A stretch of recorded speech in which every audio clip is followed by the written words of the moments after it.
Ladies and gentlemen, welcome back to Group A action. As always, it is myself and Alex Angel here to commentate. And we are kicking things off in the women's division with Naomi.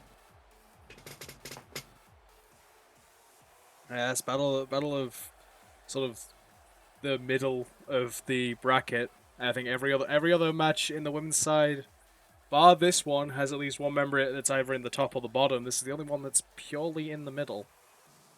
Absolutely, it will define at least one more person in first place. For the time being, we are unsure what the points will end up as, obviously.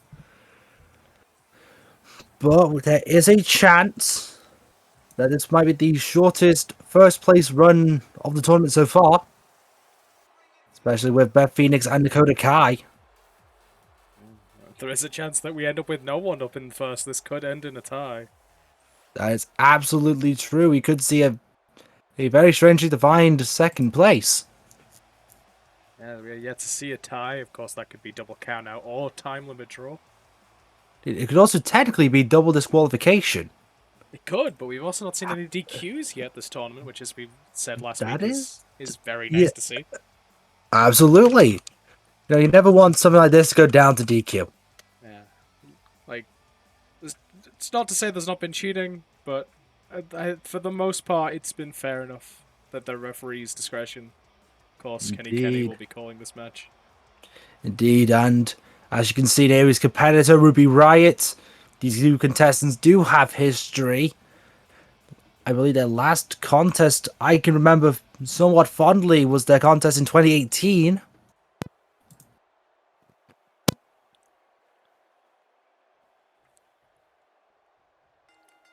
As the match gets underway.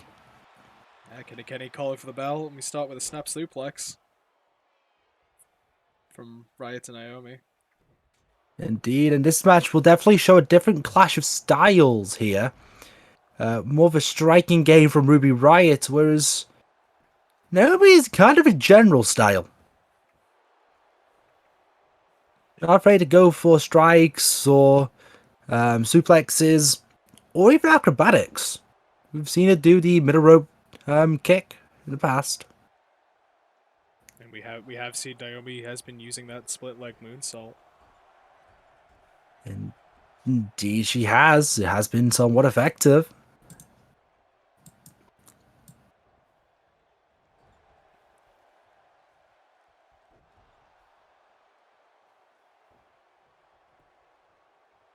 Yes, both women 50-50 so far in their wins. Most definitely. I believe there is no shared win or loss at the moment between these two contestants. With Ruby Riott having beaten Beth Phoenix, one of the front runners, as well as let me just re-jog my brain on the standings real quick. And Zelina Vega, that was who I was thinking. And Naomi with victories over Asuka. And you think I would remember this by now, right? We did have to take a break. Bianca Belair. There we go. We got there in the end. And I might have noted this wrong, but it does seem that they've actually been both of them have been alternating win-loss. And they both won. Yes. Yeah, Billie. they both won in the first round, which means technically if things were to stay as on track, they would be both in for a win. Yes, indeed. Both would be, but this will be the way to break up that coincidence. Let's say pinfall here by Naomi. Just a 1 count there. Yes, both women will probably be looking to get some momentum back. There's been kind of this stop and start from both contestants, which isn't really the healthiest way to win a tournament.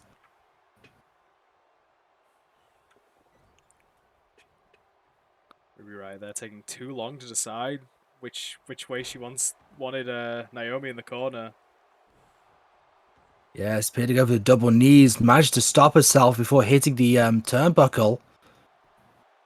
Cover now, only a 1. We gotta think Group A actually has kind of a strange situation happening with Dakota Kai's loss last time. Dakota Kai was the front runner before Beth Phoenix managed to beat her.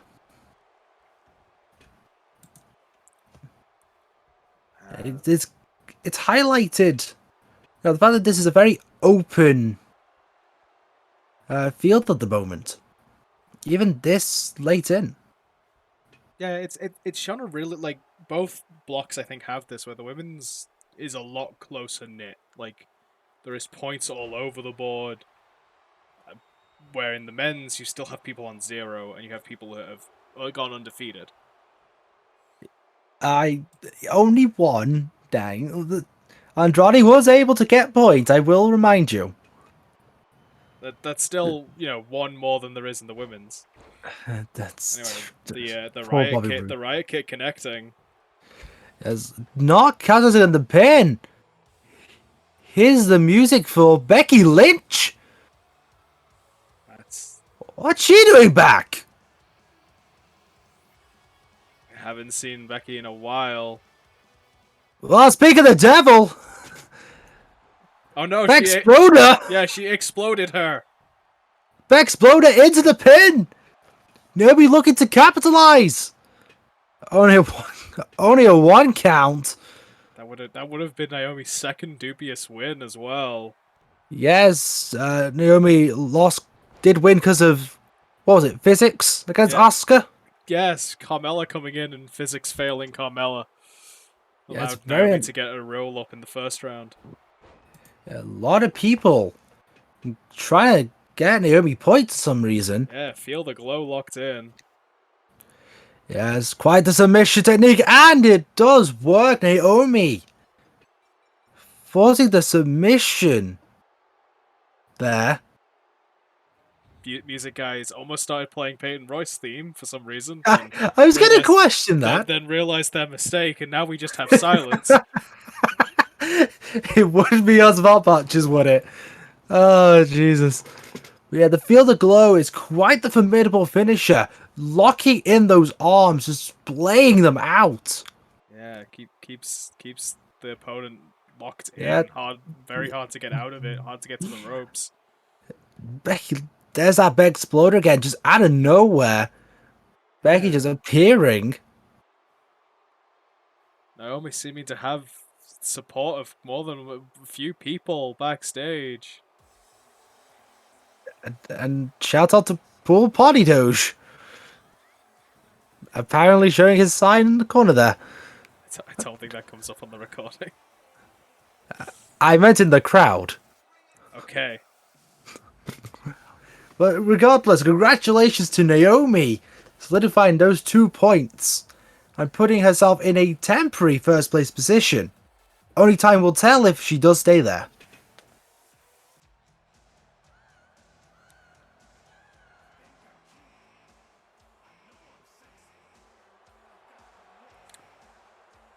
We continue on now into the men's division for our first A block round 5 match for the night on the men's side.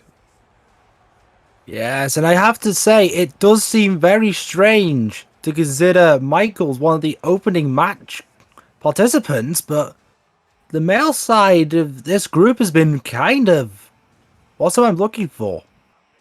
I've forgotten the word now. I blame the fireworks. Not used to seeing them in the rings these days. Decisive. That's the word. Yeah, tonight's males matches are all very good on paper, and well, our two openers are just the lowest on the card, lowest in points. It's Shawn Michaels with only 2 points. Very notable losses to Shinsuke Nakamura and Finn Balor. If we talk about notable losses and Shinsuke Nakamura, we need to talk about Sami Zayn's loss last week. Also to Shinsuke. Yeah, Sami's only win so far has been going back to his old game plan. Every time he tries to, be the sort of like go for the haluva kick and all that. It hasn't worked for him. The one win he's gotten is with the Koji Clutch. Absolutely. But talk about a bad position for both of these contestants. Nakamura has been one of the frontrunners since week 1. Currently in second place as well. You gotta think it's gonna be tough for these guys to claim a victory for the tournament overall with that factor in play. Not impossible, mind you, but still very difficult.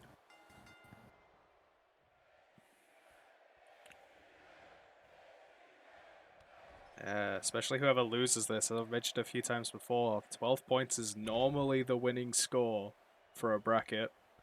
Yes, and we are getting to the point where only one contestant in the entire tournament can hit that 12 points. At least at the soonest convenience, and that would be frontrunner Daniel Bryan. AKA Shawn Michaels' student, as WWE would like you to believe.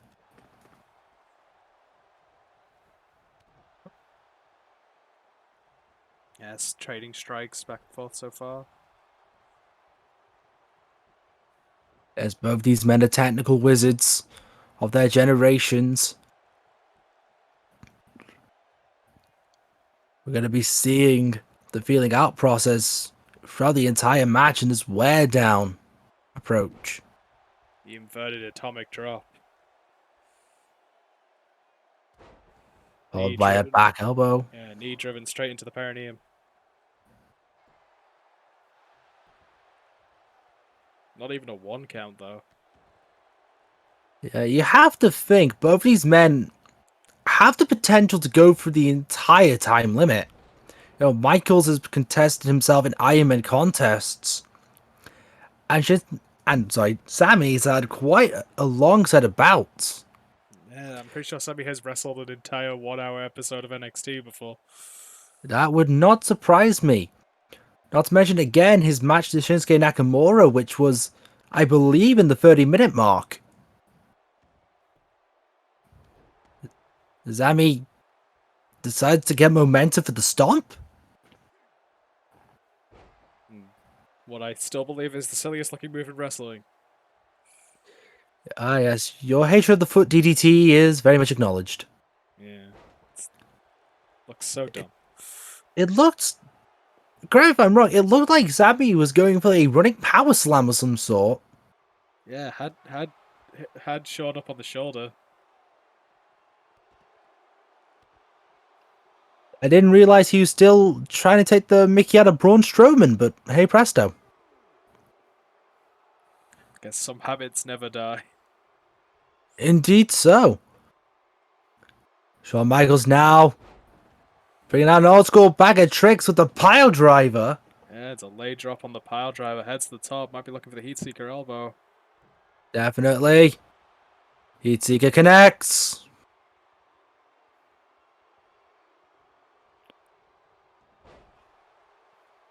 To follow up, but Sami able to counter. But this was the endurance I was talking about with Sami Zayn. You know, his ability to just keep going through pain. It's probably one of his most underrated qualities. Yeah, both men have a fair amount of staying power, although don't know how much of that remains in Shawn. Well, I mean, this Shawn's been quite revigorated during the tournament, so that's always a high chance. Goes for the DDT, goes for the cover. Still only a 1 count. Elbow to the spine, stomp to the spine. Might be looking for it again. He's on the top. I believe he is. Heat Seeker number 2. Pointing the elbow straight to the heart. Only a 2 count there. Michael's in disbelief. Yeah, I think Shawn thinks that might have been it. But maybe Maybe he's going back to an old school favorite. Tuning up the band. Will he get it?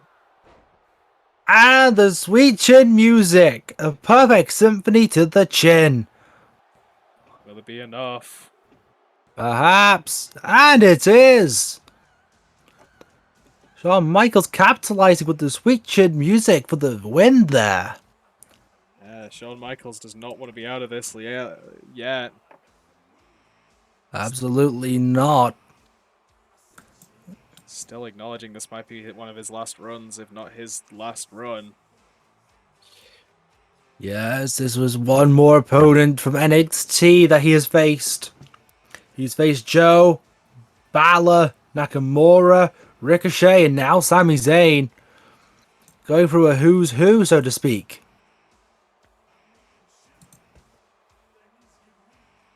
Was able to beat Sami very convincingly. Yeah, I think that's probably been Shawn's cleanest outing. Most definitely one of his fastest. Perhaps a new game plan being shown by HBK. Yeah, just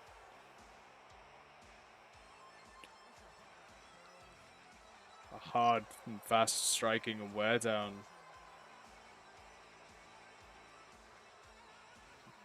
Either way, gives Shawn 2 more points on the board.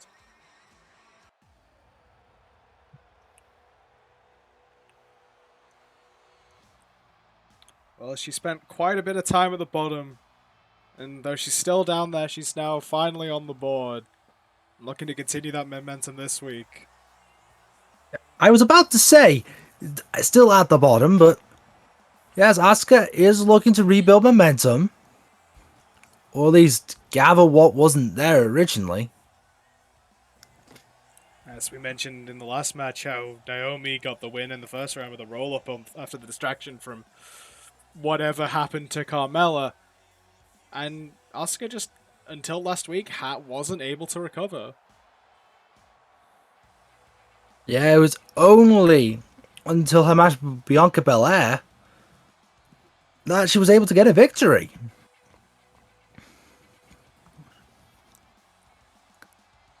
Which begs the question, what is Asuka going to do differently to maintain that momentum?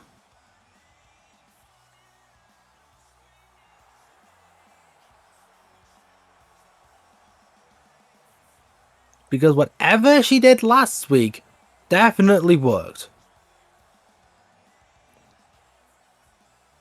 It's definitely in a dangerous point on the scoreboard. Is Asuka needs to keep this momentum up while she has it.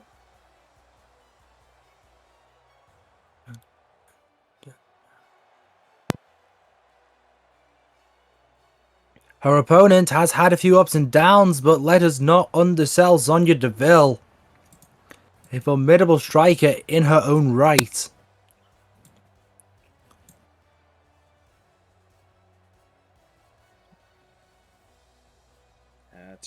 Two well-versed strikers in this match. Yes, her only losses to Billie Kay and Shayna Baszler. One of which you could argue was just bad luck at the draw. But regardless, she'll be looking to get another victory over Asuka. Interesting move to start out there. I don't think people saw that, saw that in her arsenal, never alone, come out the gate with that sliding trip. That's Yeah, I think she's thinking about Asuka's striking potential. Asuka is a formidable kick aficionado. yeah. Kick from Deville caught against the ropes, sent off, drop down, and the kitchen sink. And there's the kick.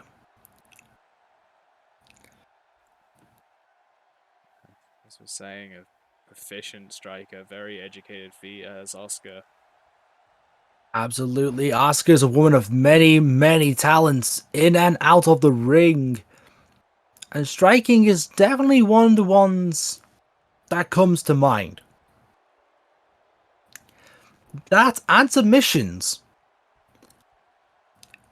Wait, now that I think about it, that's kind of the same with Deville. Yeah, it's like another one of these matchups, and you gotta remember last time Sonya Deville was in a balanced matchup like this, it was against Baszler.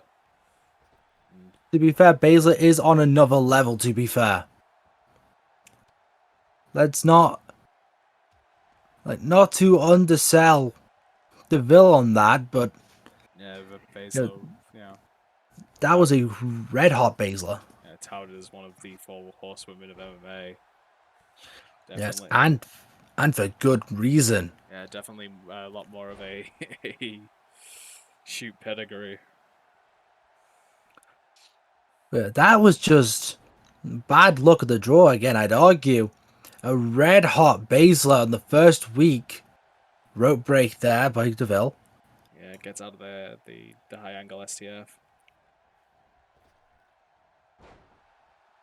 Arm drag. The arm, as was the arm whip. Thank you for salvaging that. Michinoku driver goes for the pin. Only gets a 1 count. The beloved technique of Japanese legend Taka Michinoku. Handed from Taka to Zack Sabre Jr. And then to literally everyone else. And talking about legendary techniques, the ankle lock applied. Asuka be able to rock herself back to her back. Goes for the kapow kick. Hip attack connects. That's where I just heard a Wilhelm scream. Goes for the cover. Only gets a 1. Don't know if Asuka was expecting the win there, but might be surprised at only getting a 1. I think she's looking for it. Perhaps the Asuka lock misses the opportunity. Forearm staggers Asuka to the corner. Using the strikes to the advantage and the educated feet, as Jim Ross would put it. Yeah, just using the fact that her opponent is trapped in the corner to get offense in. Goes for the pin with the kick. Only a 2.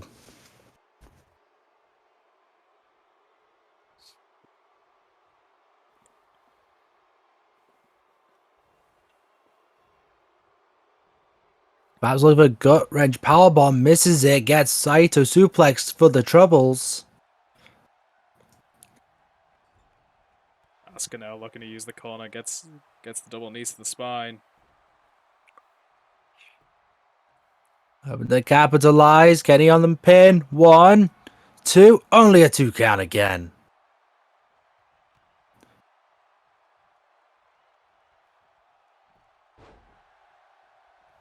Sonya side headlock takedown, wrenching on the head there. Yeah, going back to some basics there. It's hard to say who would win this if it became a chess match. If it became a chess match? Yeah, sort of chess match wrestling, of trading holds, but as we speak, Asuka's got a dragon sleeper in. Yeah, it seems as though Sonya was able to get her head out of the dragon sleeper, get a bit of fresh air, and get out of it. Goes for the corner spear. Into the alley-oop. Lets gravity do the work. Gets Asuka up. And the snake eyes.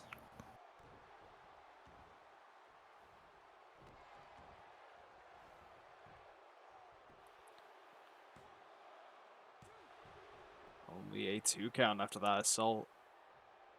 Asuka's still staying in it. Does not want to stop falling behind. Cross arm breaker now. He tried and tested technique. He's pulling the arm back, wearing the shoulder. Yeah, looking to hyperextend the elbow. Asuka gets out. Blows some blows to the head of Sonya. Looking for a suplex. Sonya Oh, out you the get back. elevated backdrop connects.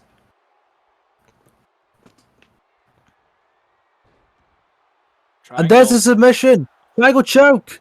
It's in the Force ropes. release. Yeah, in the ropes. It's bad ring Roll. awareness there from Sonya. Yeah, rolled a bit too far. Only a 2 for the effort. Might be looking for it again. Goes for the kick, misses it. Brings up the arm. Drives the knee. Trying to knot up the arm. On dragged for the troubles. Fireman's carry takeover. Another Saito suplex. There's your 1 per match. Kick blocked. Forearm avoided. Goes for the single leg drop kick.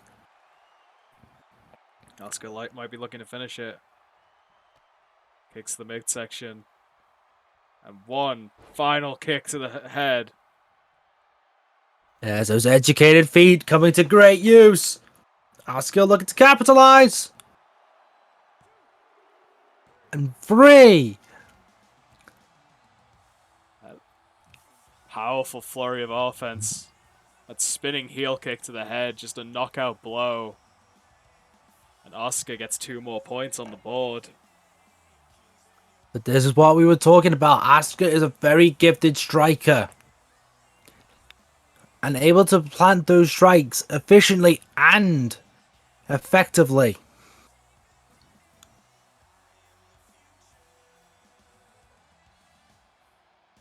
Sonya did give a hell of a fight, though, it must be said. Let us not sell Sonya short. Had lots of really strong offense throughout this match. Sequence toward the end of just counter for counter until eventually Asuka got Baszler, got Deville down. And then set up for that combination of kicks. Yes, it might have been a different story if the triangle choke was locked in successfully away from the ropes. Yeah, that might have been one mistake that Sonya made, but nevertheless, it's Asuka with the win. Yeah, congratulations.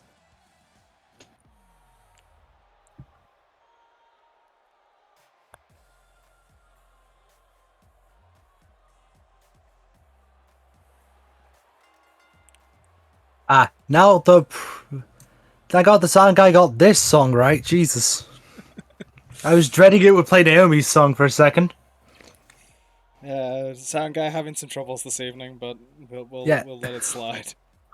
Let it slide, because here is wrestling's most employable woman, despite the spelling error in her CV, Billie Kay. As we mentioned earlier, matches around the middle, matches in the 4-point part of the card, and here we are again with Billie Kay. Yeah, with the same deal again, just one of those things. Yeah, it's always curious how the points end up how they end up laying out and how they come out across the tournament. Absolutely, Billie Kay was able to pick up momentum in the last few weeks on a 2-match win streak against Sonya Deville and Ruby Riott. Ironically, both women losing this week.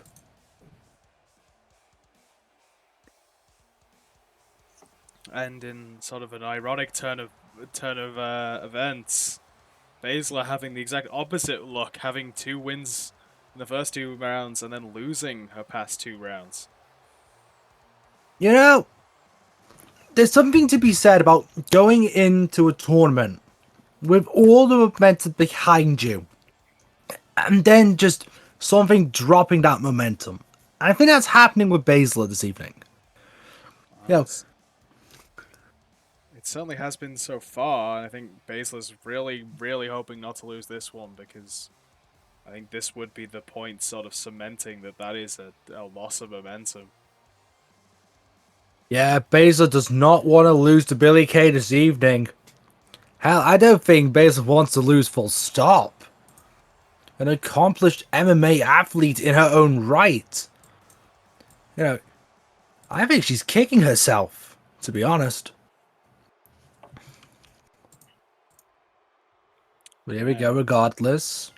Baszler losing against Zelina Vega and one of our current forerunners, Beth Phoenix. Absolutely, which will potentially hurt her chances. It's hard to say. It will definitely be a factor it will definitely be a factor, I believe. Yeah, what's even more interesting about that Zelina and Beth are later this evening. Absolutely. It's very curious how these sort of sets of circumstances with the points and the win losses and the pulls for the tournament go.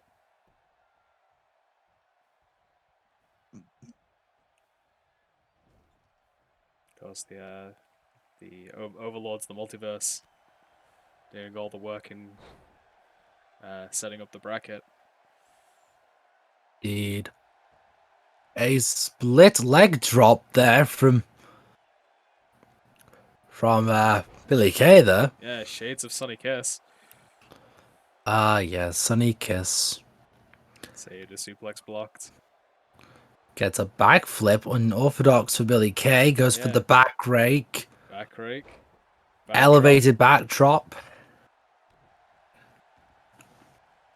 Stomp to the back, stomp to the arm. The shoulder. Looking to capitalize from the wear down.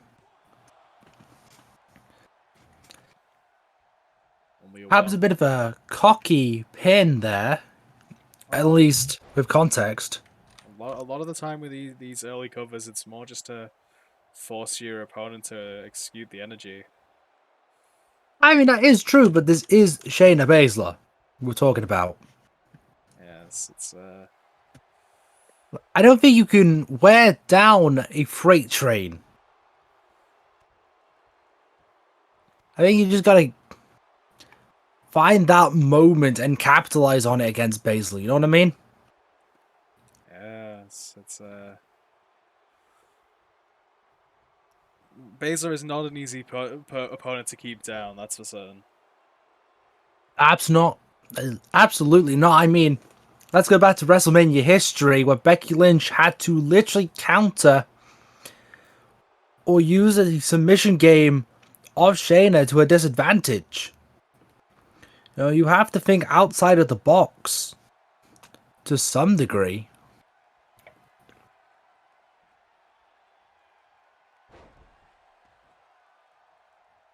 Dropping Baszler on her head. There's that technique that Billie has used quite a few times now. Only a 2 count still. You would have thought by this point either we would have looked it up or Billie Kay would have pulled a Liv Morgan and left us a note. Yeah, Billie Kay not deciding to leave a note because Billie Kay would more likely leave an entire CV.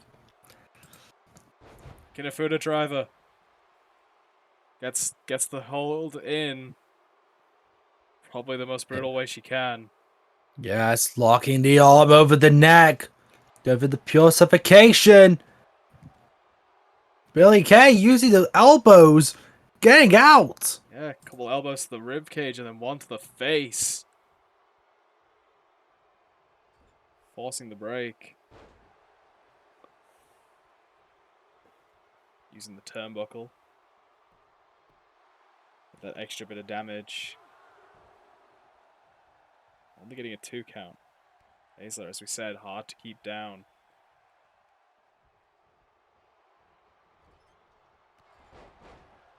I'd also just like to confirm I have previously tried to find the name of that move. It just turns out that it doesn't exist. So we might want to come up with something for it, unless Billie Kay sends us the CV. We'll do some research. We'll work out a name. That's We'll get on it. we got the multiverse on it. It seems like the Yeah, type of thing that it's supposed to be here for. might even go in for that technique again. Yes, they were on the outside, so I'll mention it. This is a 20 count. We've never seen more than 10. I mean, these people are trained more in the US 10 count style.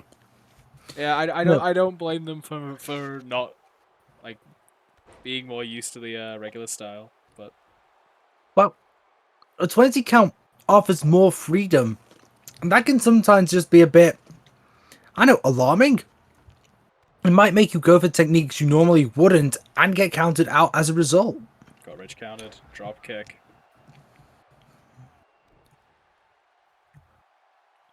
Think she's going for it. Shades of K connects. Goes to the cover. Only a 2 count off the Shades of K big boot. Momentum gap not growing as of yet. Again, as we said, enjoying the entrances. Momentum is on Billie's side. Oh, going with the torture rack. Yeah, torture on Vega. Choking Baszler with her own arm. Yeah, puts pressure on the shoulder, puts pressure on the neck. Then that's what we meant by unorthodox. You've got to think outside the box with Baszler. Yes, but submission game maybe not the best idea. Go for the running knee, misses it. Still gets a knee regardless. And another. Gets Billie up. Bringing in the MMA. Goes for the snake eyes. Pretty sure it's a stun gun against the ropes, so okay. I'm pretty sure it's the snake eyes. It's snake eyes into the turnbuckle against the. Oh, yeah. Oh, yeah. Yeah, cool. Secretly, it's all turnbuckle. Don't worry about it. Surfboard stretch to the stomp.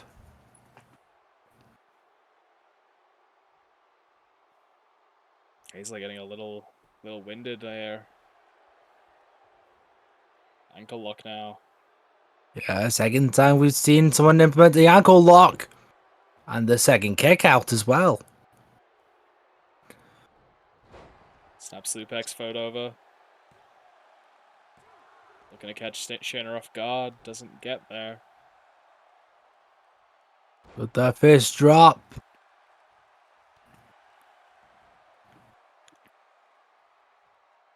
Billie's pulling all the techniques out of the tool shed. Lots of strikes, lots of offense. Baszler, though, not staying out. I think Billie was going for that technique again. Gets counted. Baszler with K up and down. Killer through the driver again. Locks in the choke. And it's enough. Yeah, K having to tap out. But he's just laughing at K there. That's the Not a single ounce of respect in the woman. balance of momentum shifting once again.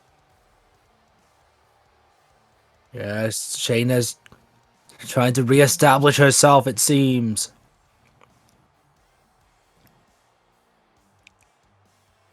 There was that Shades of K. Might have been a bit too long dragging Baszler to the middle. Yeah, might not quite have got the kick as high as she normally wants it. Yeah, all the momentum. There was that float over. Just trying to capitalize on the surprise factor, but valiant effort aside from Billie Kay aside. Tonight is Shayna's night.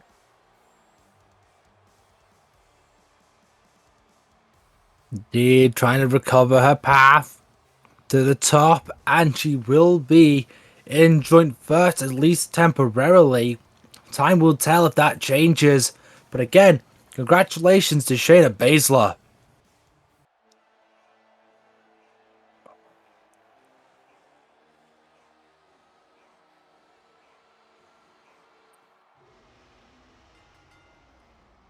Well, we continue our theme of matches with 2 people on 4 points. Here is Samoa Joe makes his way to the ring.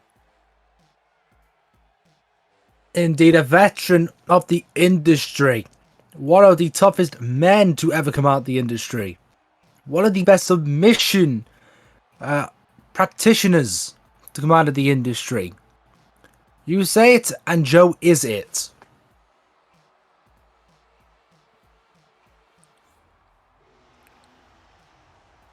And many people, I have had it reported, many people do actually believe Joe still has quite the chance. Yes, like neither men even remotely mathematically out of it. I mean, it's hard to write Joe out of anything, to be fair.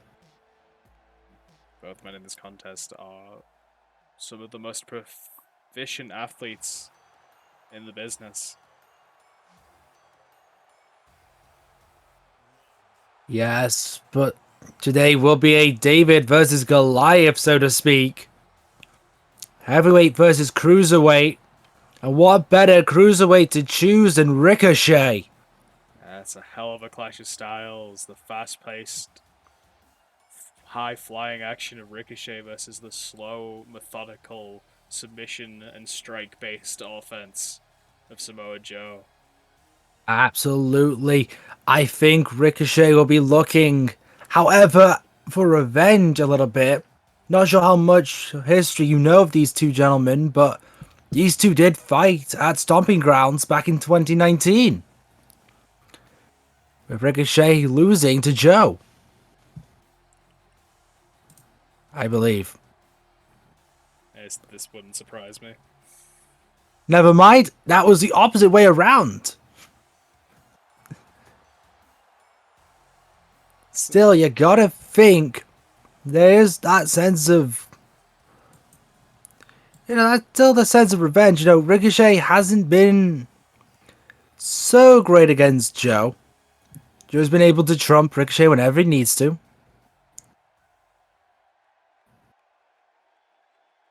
Their record's standing at 1 apiece.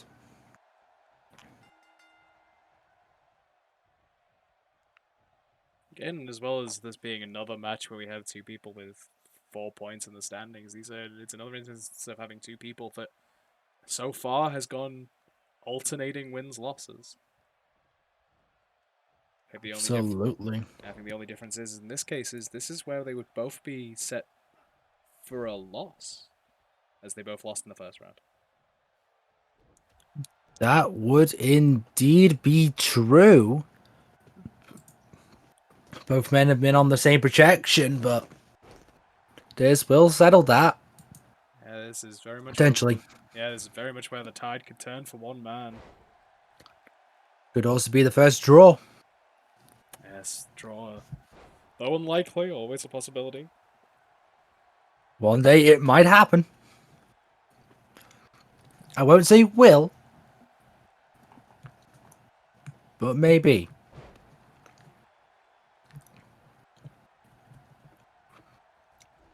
Ricochet seems to be wearing down the arm of the bigger man. Perhaps aware of the Koji clutch. Might not be a terrible strategy. Not the Koji, the club cleaner. There we go. Not only to take away some of Joe's offense, but just to target a limb. Might be wise against the bigger man. Beautiful drop DDT into the kip up there. Are we gonna see it? I think we are. Shout out to the great one. No, delayed. Took his time, but still hits it. The people's moonsault. Yes, a modern translation of one of the dumbest finishes in wrestling, but made infinitely better. Joe, not happy with that. Yeah, Joe will not like being made a fool of. I mean, Joe's used to be made a fool of, but You know, he's been on a warpath against that recently. This is the same guy who got ninjas to kidnap him. There's an RKO. Yes, thanks, audience. Thanks for confirming. Yeah, Ricochet just pulling out a lot of moves. A lot of big moves, a lot of finishes from the past. A lot of finishes or homages to finishes. There's the Shotas. Yeah, rush into a Shote.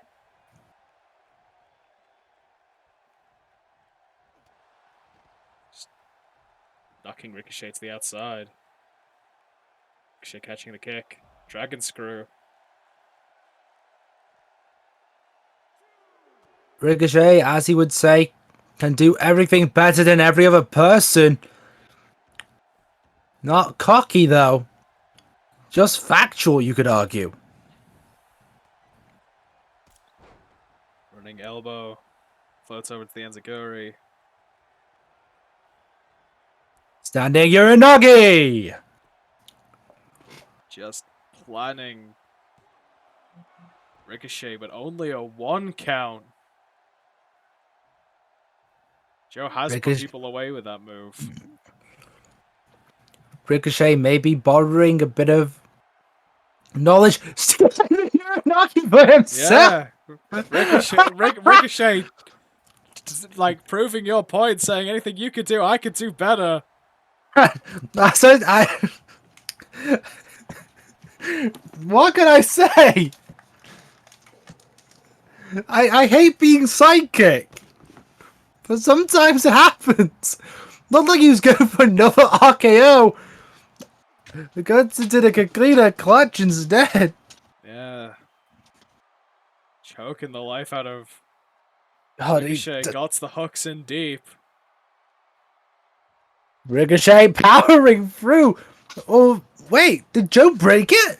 I think Joe might have broke it. Yeah, Joe broke it. Wants to inflict more punishment onto Ricochet. No one likes being made a fool. Gets that suplex. Kip up immediately. Misjudges the distance on the head scissor, though. Well, he's going to get deadlifted for his troubles. Yeah, deadlift powerbomb into a heel hook. Talked about Joe's submission prowess. Maybe trying to take away some of the speed of Ricochet. Goes for a second RKO. Yes, again, thanks, audience. We know it's an RKO. Up to the top. 6:30, but Joe gets out of the way. Joe knows that move very well. Going for a German. Are we seeing it? Dragon. Into the dragon. Looks for the third. The Chimeraplex. Deep into Joe's arsenal. Yes, ending it up with the straight jacket German suplex there. That's the combination known as the Chimeraplex. And the Chimeraplex wins it. Yeah, Joe having to dig deep into his repertoire. But digging deep does him well. Yeah, we need to change him to the Samoan suplex machine. God damn. See that? The power of Ricochet. Ricochet can pull out reserves from nowhere, it would seem. Yeah, like, never count Ricochet out until the match is over. The bell's not rung, Ricochet's not dead. I think this is the turning point. Goes for the 6:30, just Joe getting up and getting out the way. And Joe stands victorious. Yes, catching Ricochet in the Chimeraplex and hitting Ricochet for the 2 points. Absolutely. Joe very happy about that win. Absolutely. It's points in your court. It puts the momentum into your court as well. Not only that, it puts Joe into joint second. Though again, might be a temporary second. We still have yet to see Nakamura and McIntyre both compete. But for the time being, congratulations to Joe on getting second place. How are you feeling with your Shelton choice so far? You know what? You can take the Mickey out of the choice of Shelton.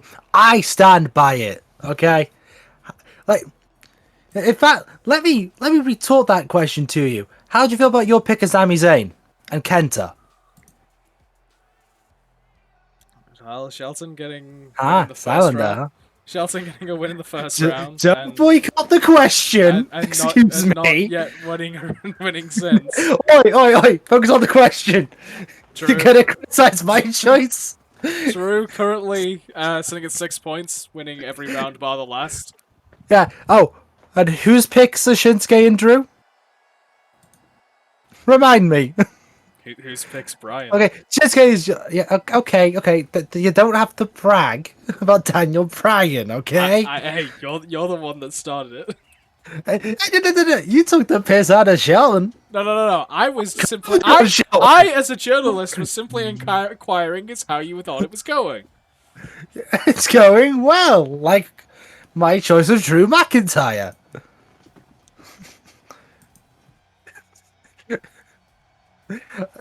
Oh, I see. I see what this is. You don't think Shelton can beat Drew? Is that what this is? Well, Drew. Is that what this is? I was gonna say Drew's on a roll, but as I said, Drew did lose in his last round. Uh-huh. Look, I say never, okay? But Benjamin is one half of the world's greatest tag team. That is verified. That is fact. yeah, something tells me that this new team of the Pact might want to gun for that title as well. Yeah, I think they kind of transcend the team picks, huh? Yes, Alistair my pick, but teaming up with Drew. Both men wants to meet in the finals. And it is a powerful teaming up of two of the British independent scene's best. Mm.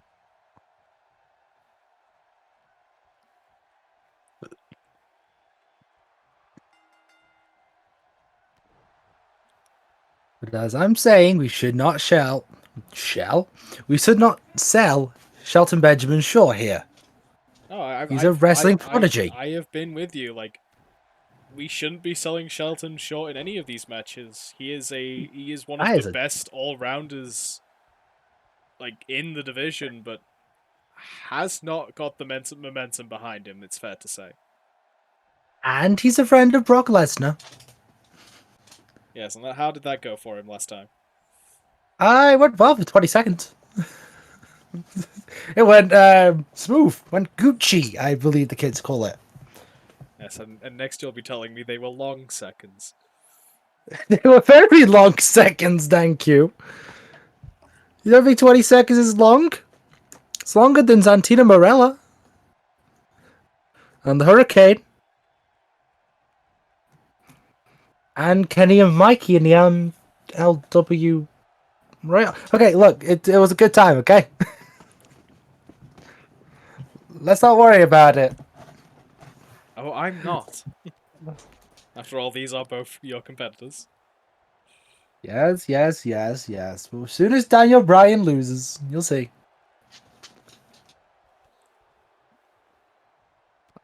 I am, and I always have been, not on the Daniel Bryan train. Anyway, go back to the action. Instead of having to worry about my own picks there, McIntyre went for a body crash. The nice little body splash in the corner, misses it, gets double underarm suplex for his troubles. That was a butterfly gutbuster, but yes. I mean, it technically still is a double underarm suplex. It is a double underhook. It is not a suplex. I mean, depends on who you are. No, it doesn't. It totally does. Look, I'm just hoping Shelton wins, okay? That's the only thing I'm focused on right now. Although again, I am. well, since these are both your guys, are you hoping Shelton wins? Or are you hoping Yes. Drew gets up into 8 points? No. I'm hoping Daniel Bryan loses and Benjamin wins. I like Benjamin. I've loved Benjamin since I was 7. You know, gotta support my dude.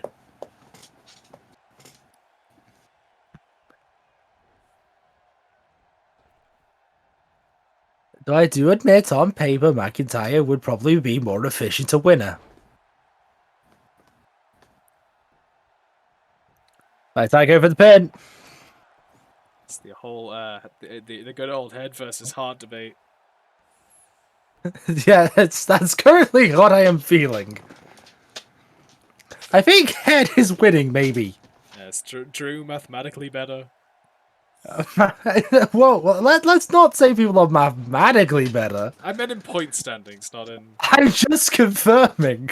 I'm just confirming what you said. Yes, no. To clarify, since my Yes, for my, the my sake of... since my co-host is being so insecure about his picks, Hey, I'm I secure about my picks. I did mean it mathematically as in sense of the point standings, not I know as you're his checking. ability. Just checking. Just because one's a 2-time WWE champion does not make it mathematically better. Or do I bring up the Danhausen versus Grado argument? That seems like an impossible contest. That does not seem like an impossible contest at all. I think they have wrestled. I could be wrong on that. I don't know enough about Danhausen. I don't know enough about Grado. That's sad. Yeah, you should. Grado's great. Like everything I've seen of Grado's great. Glasgow piss blocked. See anyone? See, this is what I'm talking about. You can't sell him short. I'm not selling him short. Who's selling him short? It's the T-bone. Here we go. It's not enough to keep Drew down, though. It could have.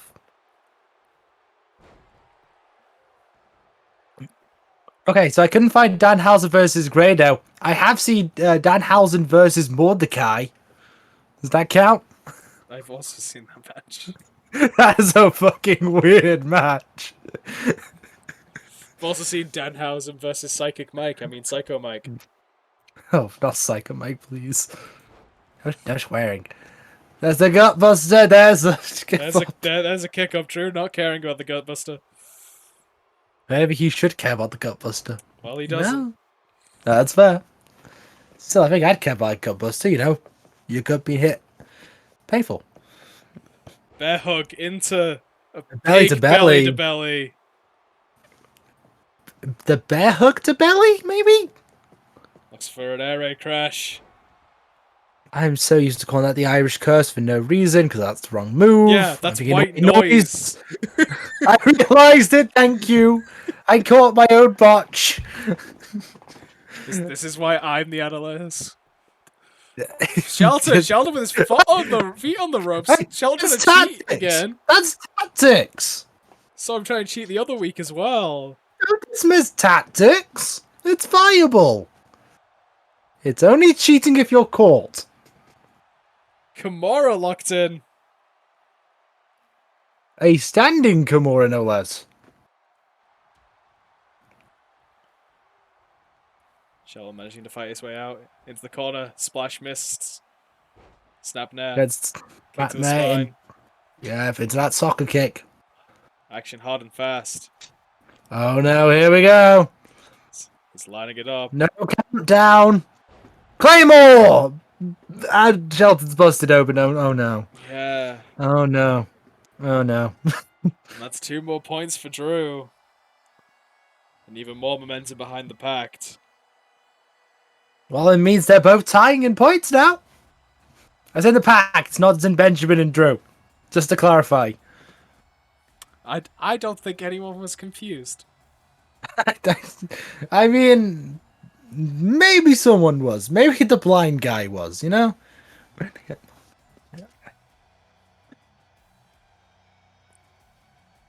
But still, Shelton held his own. Yes. He's doing just as bad as Sami Zayn. Very, very good showing from Shelton. And if you can say you're as good as Sami except for Zayn, that, that's that's a great showing. That's tactics. that's poor sportsmanship, is what that is. That's tactics. No, poor sportsmanship is if you get offered a hand, you spit on the hand. That's not poor sportsmanship. That is tactics. That is cheating, sir. That is whatever you wish to call it, but it is not.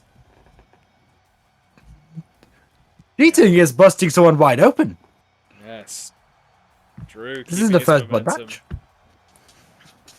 Well, if it was a first blood match, Drew would have won as Yeah, well. I know. Don't rub it in. Congratulations, Drew. Benjamin will win, I swear.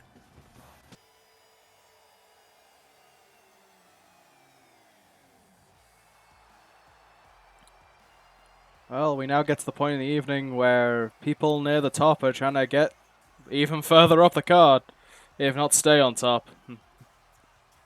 Absolutely, and Shinsuke has been that guy since the earliest parts of the Group A bracket.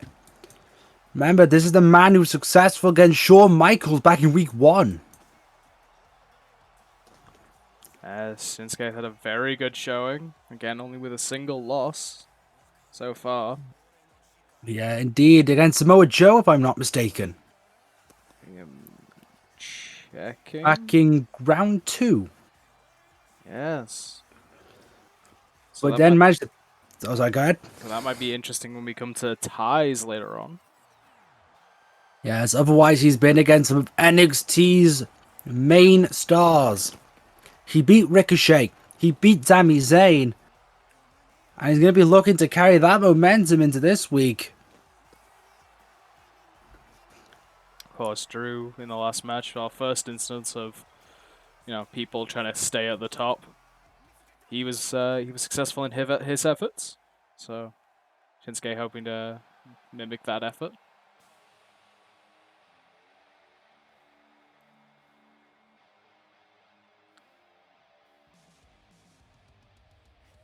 And this is a surprise. Yeah, looks like on top of he got his first win last week. And now looks like he's done some recruiting. Got some help from some other members of the Bullet Club. Indeed, we've not seen Carl Anderson and Luke Gallows at any point. But they appear to be wanting their presence to be known.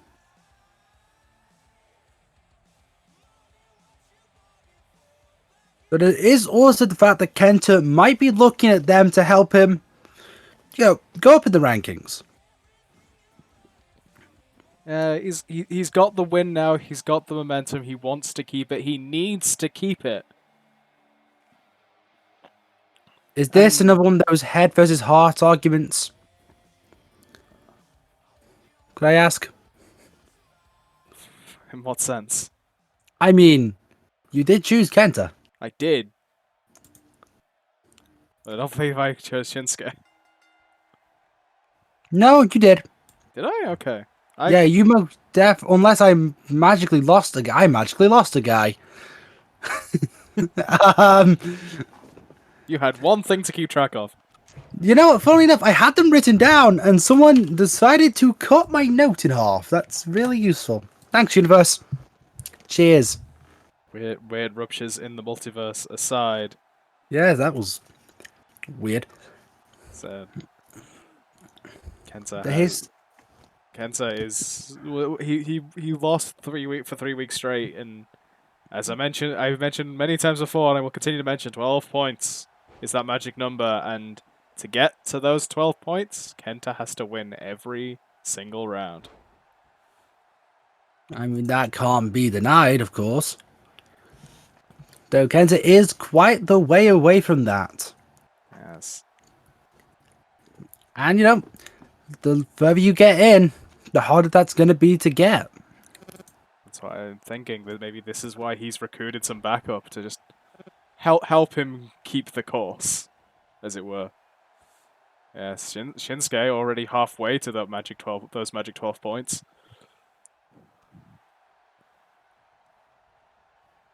There is 2 layers to this match. If I'm being honest with you, pinfall by Shinsuke in 1 count. these two represent different points in two of New Japan's history with factions. Nakamura, the founder of the Chaos faction, and Kenta, a relatively new member of the Bullet Club.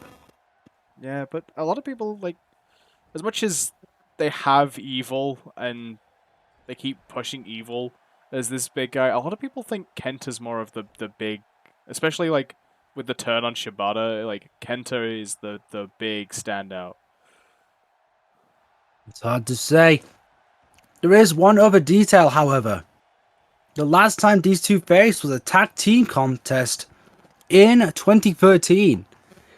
Kent was able to pick up the victory. At the time, he was teamed up with Takashi Suguru, I believe, Pinfall against off the Nakamura and Marufuji. yeah, pinfall off the Shinsuke special inverted exploder suplex. These two have had history. They've been tag team partners and enemies. Shin might be looking to end it early. There he is, Kinshasa connects! Shazza connects. We've seen this put people away. And what the hell, Carl? Carl Anderson. And I think Shinsuke thinks he won it. I think. How is Carl not being kicked for that? I mean, that's the first sentence of interference we've seen. Normally takes more than one for Kenny to kick someone out. I'm like, he just laid his hands on him. Like I said, it normally takes more than once for Kenny to want to kick someone out. Like,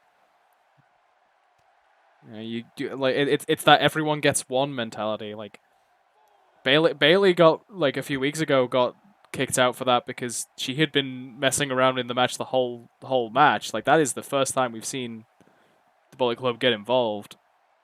I guess Kenta just doesn't give a shit about the honor code. Oh. At least Carl Anderson doesn't.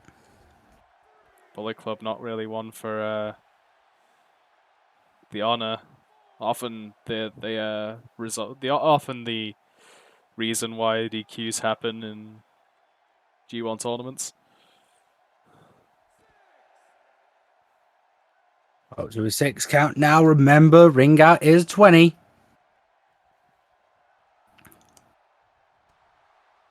Kenta was showboating. Yeah, Kenta got caught taunting. It's a terrible idea there. Gets German for his troubles. Hop up into the Hurricane Rana there. Yes, we haven't seen Kenta pull that technique off in quite a while. Running STO. Goes to the cover. It's not enough to keep Kenta down.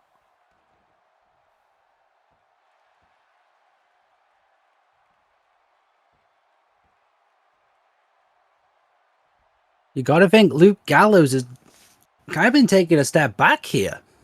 At least what I can see, he's on the other side of the corner here, the closest side to our booth. Bullet Club are staying, for the most part, in Kenta's corner. Yeah. Carl being a bit more ambitious, I guess, with his interference. Gallows a bit more measured, perhaps. Carl did save the matchup, though, for Kenta. That is only if he does get pinned. Looking for it Shinsuke again. special! Yeah, Shinsuke special inverted exploder suplex.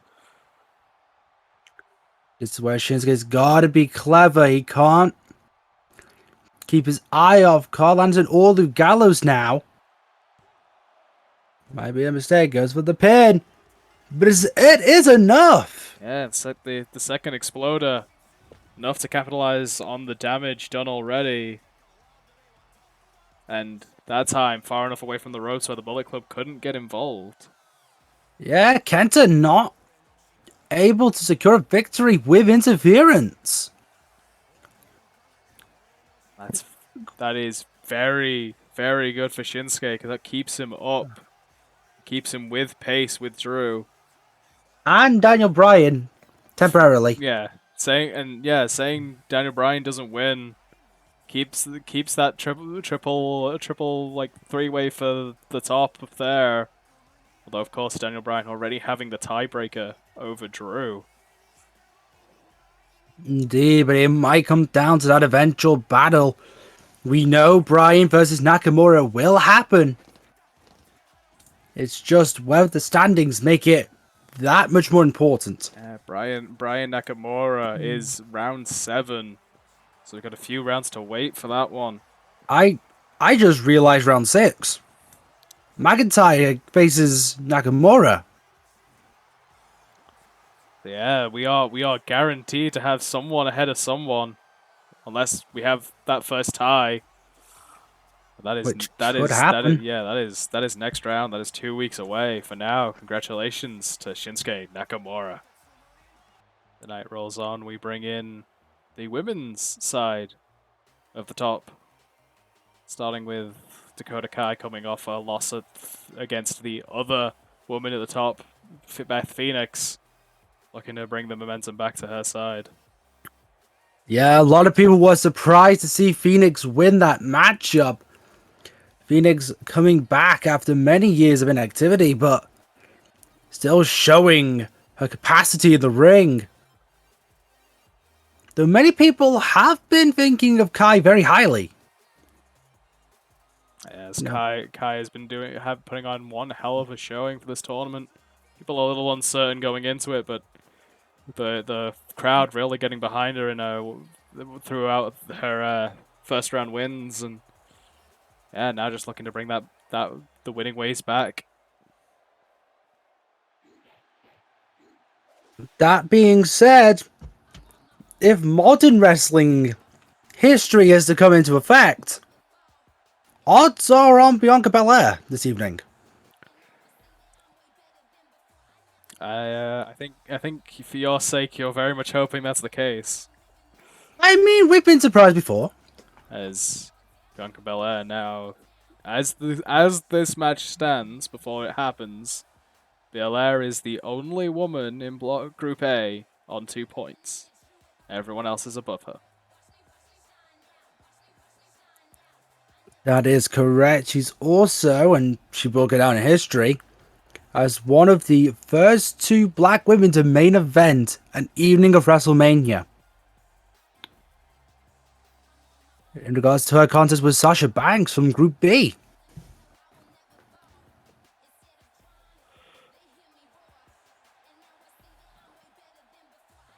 Well, making waves and making history in the real world. Yes, perhaps it will affect this world. We can only see. Collar and elbow. Takes the arm. Kai. Counters. Goes with the sweep.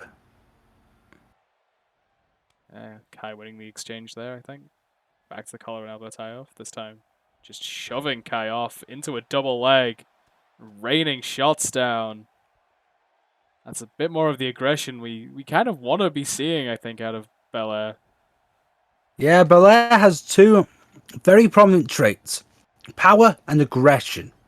And I feel like a lot of the time in this tournament, and honestly a lot of the time in reality, we aren't seeing enough of the aggression. Well, you could blame that on the idea of it trying to be a role model. You can blame it on booking. You can blame it on maybe confidence. But I don't think that's any reason to not bring it here. I mean, Kai's bringing the aggression flawlessly. Those kicks to the face. Yes, excellent assault. We know Dakota Kai is again up there with some of the best kickers in the tournament. Still, it is a surprise to see Kai at the top. And many people wrote her off.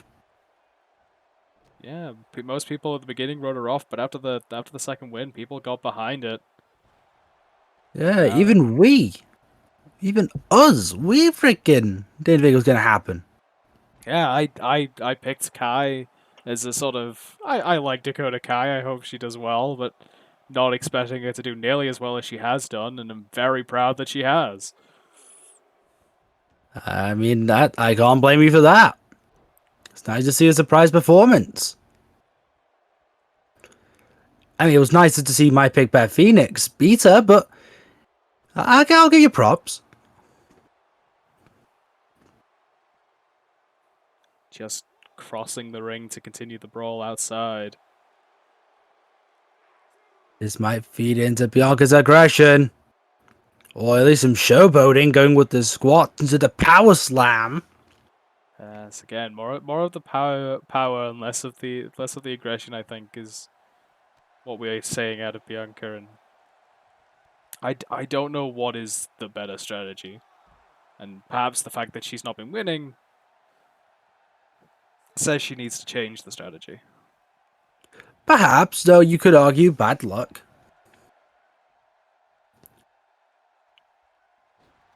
You know, perhaps the power has served well. Beth Phoenix, for instance, has been doing the power game all this time.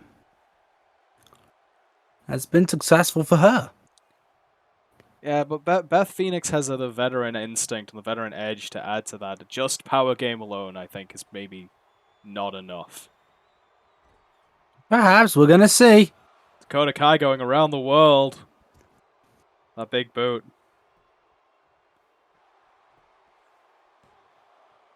Gonna see a pin. Only a 2 count. Gets a deep 2 count though. Looks to potentially follow up. Kick to the shin. Chiropractor connects. Yeah, hate to see it. Dakota Kai bringing her momentum back. Taking the loss to Beth Phoenix in her stride. I was wondering where the sound guy was gonna play the music. We got there in the end. Yeah, sound guy having trouble. It's not his week, is it? It's not a good week for the sound guy. No, there's the chiropractor. Yes, devastating maneuver. Yeah, it really knocks the wind out your sails, so to speak. Has been doing a very, very good job in the sets of points for Dakota Kai as that move. Undeniable, it puts Kai in first place temporarily. The only person that can tie this evening will be up next. Don't turn away.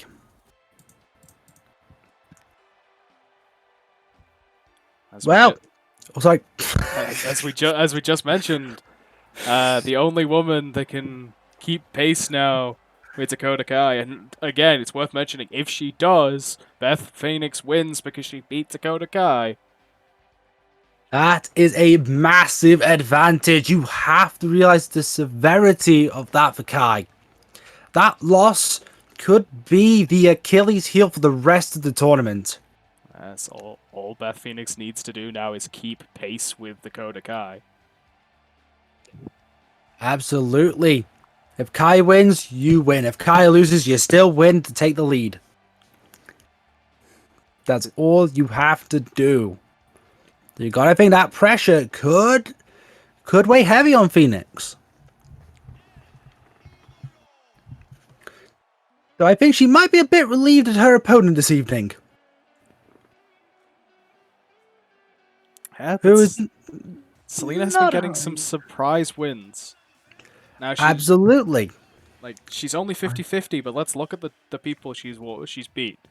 Okay, Shayna Baszler. She's beat Bianca Belair, which, fair. We thought that was an upset, but Bianca Belair has not been doing well. But Baszler. Yes, I can't deny that. So, it's hard to say, because as much as Zelina's not been doing the best, when the chips are down, Zelina can definitely pull it out. Yeah, but here's the thing. Vega has a very evasive style. Likes to try get out of moves quickly and counter. Though apparently he's trying to bring in a pop-up cutter, so who do I know? Yeah, cutter bomb there. However, Phoenix has the veteran knowledge on how to counter an evasive style. She knows how to keep the opponent locked in. She knows how to use momentum to her advantage. And we have seen that. Yes, as you mentioned, quite likes to play the more fast and evasive style Zelina, so I think it is going to come more down to Beth's veteran instinct than her power game this time, which she's been doing a lot with the power game. Don't get me wrong, but I don't think that alone is going to be what wins it this time. She's got a primed opponent. Let's be real. I don't think Vega can outpower Phoenix. Now, we did just see the powerbomb cutter, but I still argue power rests in Beth's court. As you can see, Just that's with one arm. lifting Zelina Vega up by the arm, making her entire body weight carried on just that one arm. And that's what I meant about the power game. Phoenix has more strength in one arm than Zelina's going to have in about 2 or 4 if she had 4. No, I mean, like, Beth is making Zelina carry all of Zelina's weight on one arm. True. Goes for the pin off the push up the ropes. Only just gets a 1.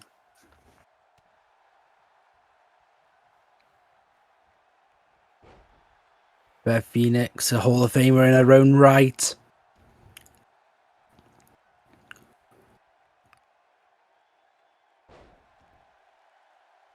Fireman's carry into almost a Michinoku driver. Yeah, modified Michinoku. Spin adding momentum to the move.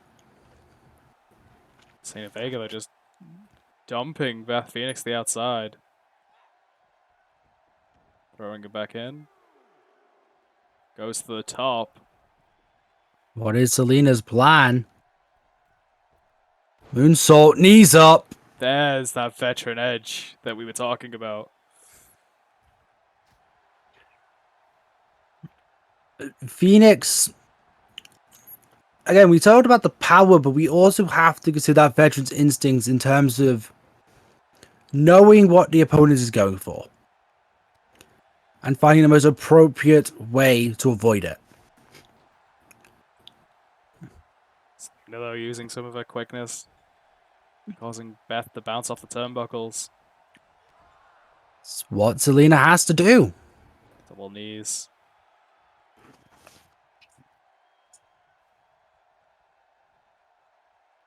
Zelina taking some time to taunt. Might not be wise. There's trip for the troubles. Gave Beth too much time to recover. There's the aggression of Phoenix. Just Yanking the shoulder out of alignment. dislocate a shoulder that way. Beth now will be making a small mistake and giving Zelina too much time. But is able to come back with a double choke bomb. Into a wheelbarrow facebuster. Looking to follow that up. It's a submission. We have seen this before.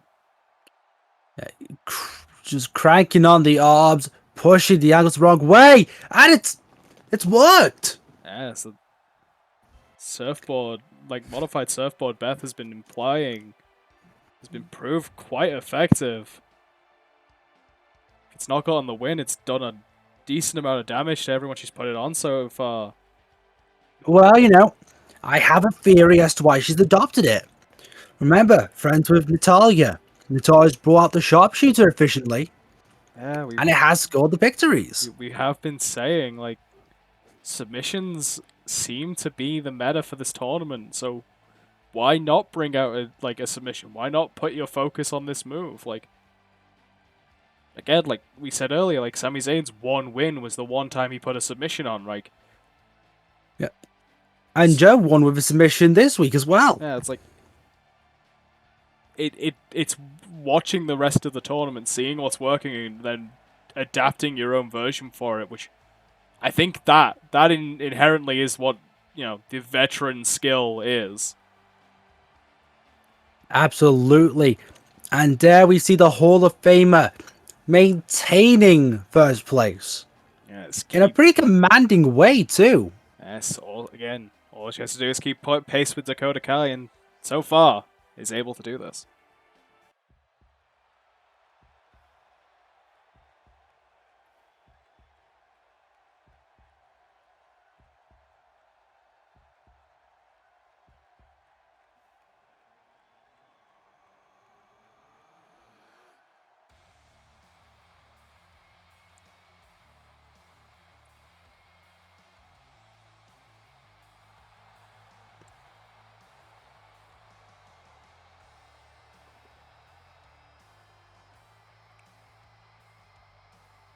This man carries the weight of the world on his shoulders tonight. Finn Bálor faces the first place contestant in Group A in the main event and could cause great ramifications to Daniel Bryan's winning streak. Daniel Bryan, the sole man on the A block to be undefeated, with Aleister Black being the sole man on the B block to be undefeated. Indeed. And Finn Balor could be the thing that brings that all to the end. Absolutely. There's not enough words we can say about Finn Balor. One of the best wrestlers to ever come out of Ireland. One of the best NXT champions. One of the most physically impressive cruiserweights. And all that comes to a head this evening. As we have mentioned, one of the men in this tournament that does have G1 experience. Absolutely, as well as a former member of the Bullet Club. Much like KENTA.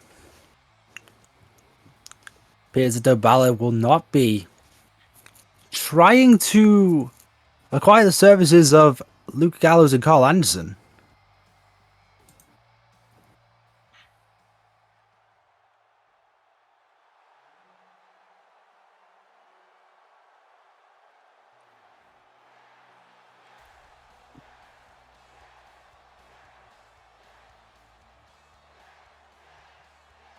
If you couldn't tell who it was from the crowd, you can certainly tell now. Yes, Daniel Bryan wins tonight. He practically already cements himself in very good contention for the final. Absolutely, it would take a lot to knock him off the pedestal. Still possible, mind you. Yes, as we mentioned, do have that Shinsuke Nakamura in match with Shinsuke in 2 rounds. These are two men who have never faced off. This evening will be their first ever contest. And I have a feeling both men are looking very much forward to it. This is going to be one hell of a contest. Again, Bryan winning cements himself in conversation for the final. And if Bálor wins, momentum will be in Bálor's court to just continue. Tear of this group. Puts Bálor tied with Samoa Joe in 3rd. We'll still only be 2 points behind. Oh, in 2nd, sorry, because Daniel Bryan would still be at 8. So, I mean, technically that would make them joint 4th, but yeah, I understand what you mean. Yeah, I don't do brackets that way. Yeah, it's confusing. Yeah, that ranking that way just becomes difficult. So it's like these people are joint 1st, and these people are joint 2nd. Joint 2nd, yeah, essentially. Yeah. You gotta think, if any man can beat Bryan, it is Bálor. Credentials alone. Bálor's been the inaugural Universal Champion. A 2-time NXT Champion. An honor shared only by Samoa Joe and Shinsuke Nakamura. Again, like, And Killer Cross. Carrying Cross, actually. Now I think about it. I guess, like, lot of experience and pedigree in this match. That is undeniable. And yeah, just two of, I think, the best to lace up a pair of boots. Two of the men that even WWE couldn't screw up. Like, Yes. Two men that divine being a bigger person in size is not always better.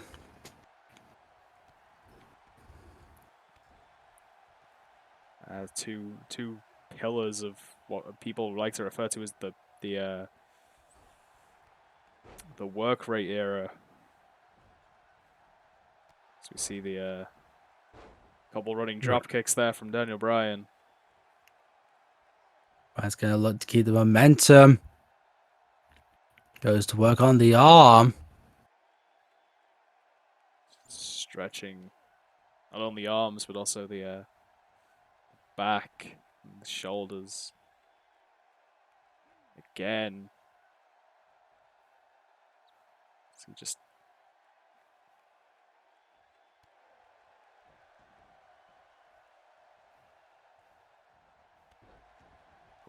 low drop kick to the side of the head. There's the cross arm breaker. Yeah, looking to take advantage of the damage done. So far, it looks like Bryan's focusing the arm.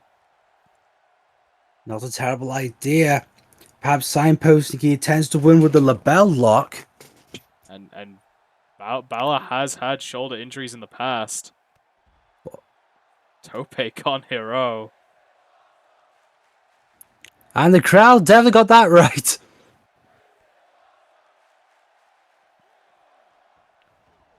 As, of course, we know Bálor having to drop the Universal title after one night because of a shoulder injury.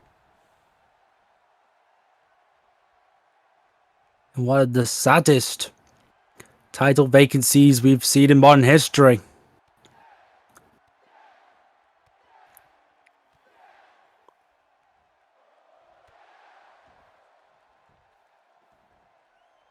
Yes, kicks. Rolls him into the center. For the fighters, the arms. Again, Yeah, he's used. worth mentioning that submission does also put pressure on the neck. Yes, counted by Bálor anyway. Bálor is not to be underestimated in terms of technicals. Label lock locked in. Yeah, looking to submit Bálor. Might be a little close to the ropes, but Finn not able to crawl. Bálor. No. Bálor escaped. Yeah, pried the fingers loose, it looked like. You should never underestimate Finn Bálor's technical wizardry. This is the man that went toe-to-toe with Timothy Thatcher for a reason. Yes, also an amazing length of Wait a minute. test of fortitude. Coup de grace avoided. Missed. That was first. That was for the technique there. Yeah, complete shot. There we go. Bálor taking a breather. Let's Bryan get up. 1916. There's something to be said about cockiness. Not done. What is Finn going for? He's been hitting it reverse the entire tournament. It's time to hit an actual 1916. 16. Dropped on the head. Could do it. We know Daniel's history with neck injuries. Only a 2. This is where this match gets difficult to call because both men are unbelievably resilient.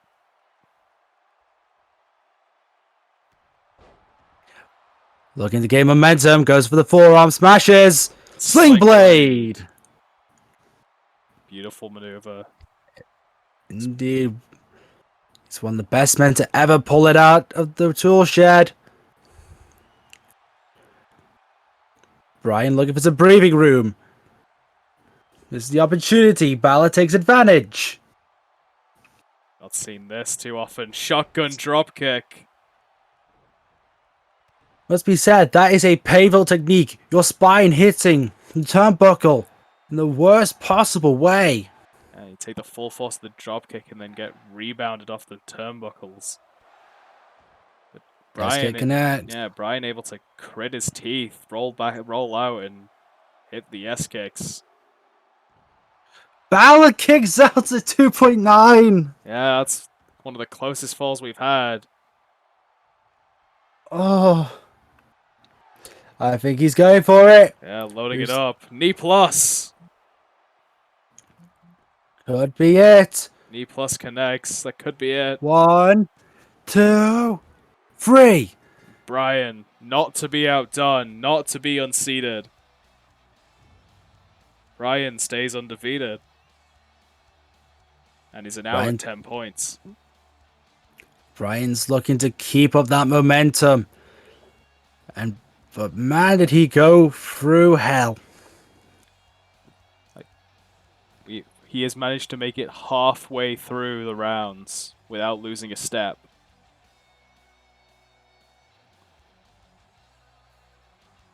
He has pulled something that makes me think he's possibly not even human at this point.